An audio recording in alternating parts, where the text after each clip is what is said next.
こんにちは。リトルピープルです。家庭菜園にぴったりの植物たち紹介していきたいと思います。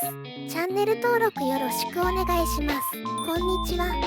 今日は初心者向けに香りの良い大葉をたくさん収穫するためのコツをお伝えします。大葉、シソ、真夏が旬の野菜で、一度植えれば次は葉っぱが生えてくるので初心者でも簡単に育てられます。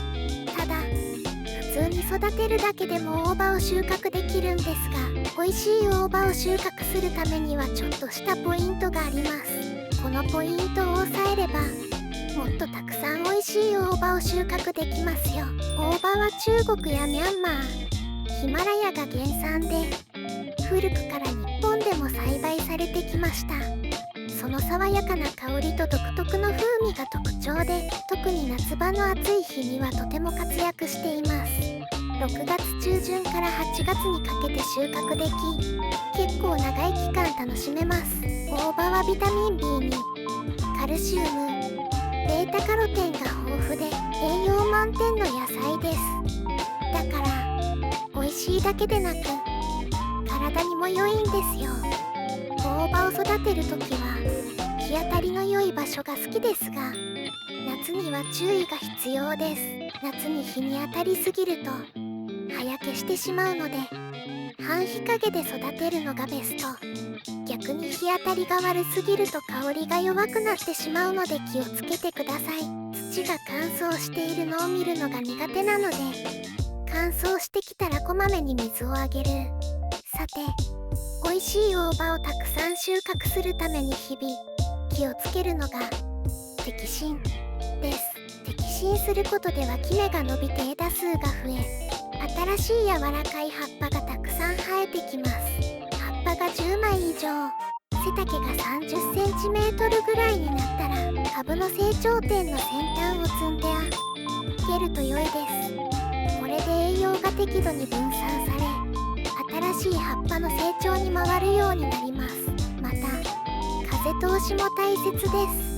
風通しが悪いと葉が病気にかかりやすくなり、カビや害虫が発生しやすくなります。全体に風が通るように入り込んだ葉を優先して収穫し、形に株元を整えると良いです。こうすることで通気性が確保され、病気や害虫の発生を防ぐことができます。さらに適用、葉の剪定することで風通しを良くし、日当たりを改善します。光合成に役立たない古い葉や病気にかかった葉を早めに取り除くことで健康な成長を促し、病気の拡散を防ぎます。余分な葉を減らすことで栄養の必要な部分に集中し、さらに元気に育ちます。花芽が早く咲くと葉が苦みや渋みを持ち、形もいびつになります。初夏に花芽が咲いた場合は早い段階で枝の根元からバッサリと切り落とします。これにより新しい葉の生育を促し、株をリセットすることができます。最後に定期的な追肥も忘れずに行いましょう。苗の植え付けから約1ヶ月後、本葉が8枚ほど古い頃から月1、2回追肥を行います。株元に軽く土を寄せながら肥料をなじませると効率的です。これで美味しい大葉を長期間にわたって収穫することができます。初心者でも簡単に実践できる方法ばかりなので、ぜひ参考にしてください。さて、具体的な育て方についてさらに詳しくお話ししますね。まず、大葉を育てるためには良い土壌が必要です。大葉は水はけの良い土を好みますので、市販の野菜用の培養土を使うと良いでしょう。土を選ぶ場合には肥料が適度に含まれているものを選ぶと手間が省けます。植え付けの際に苗を植える間隔を20センチメートルから30センチメートルほど空けることが必要になります。これにより成長した時に葉っぱ同士が重ならず、風通しが良くなります。苗を植える時は根を張らないように注意しながら植え付けます。次に水やりについてですが、大葉は乾燥を嫌いますので、土が乾燥してきたらこまめに水をあげるようにしてください。特に夏場は日差しが強く、土がすぐに乾燥してしまうので、朝夕の涼しい時間帯にたっぷりと水をあげましょう。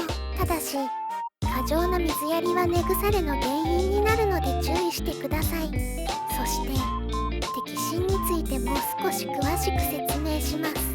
摘心することではキメが伸び、枝数が増えるため、新しい葉っぱがどんどん生えてきます。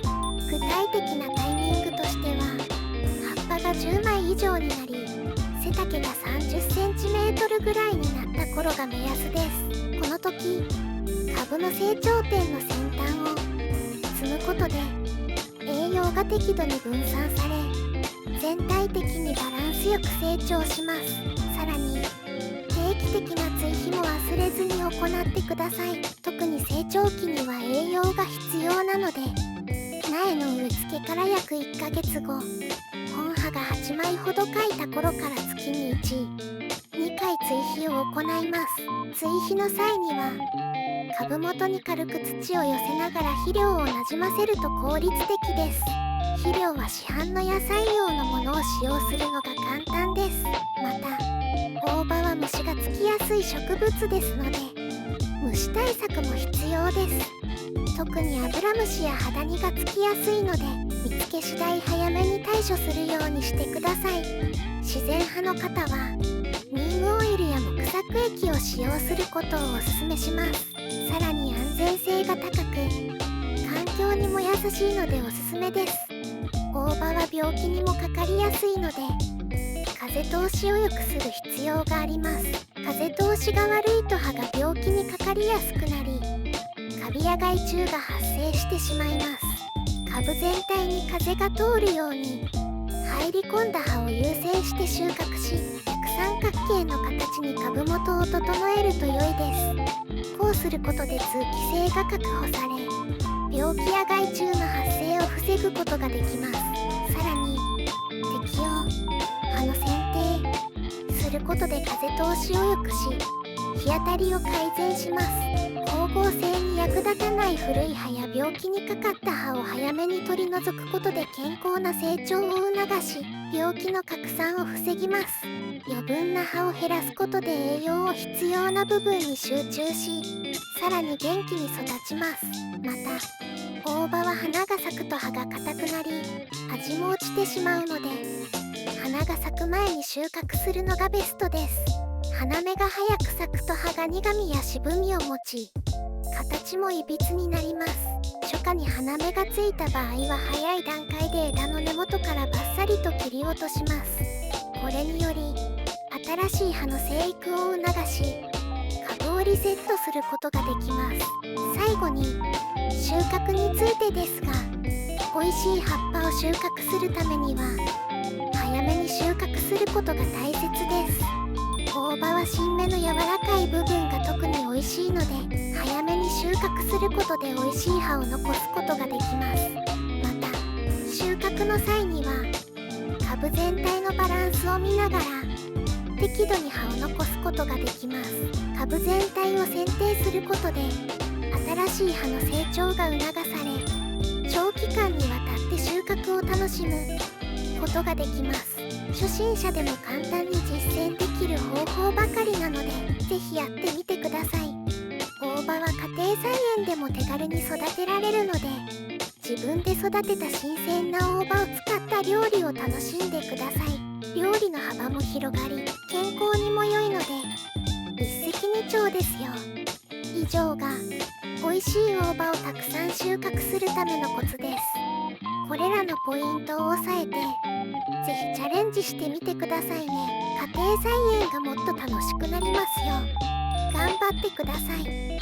これからも植物栽培について情報発信していこうと思います。チャンネル登録もお願いします。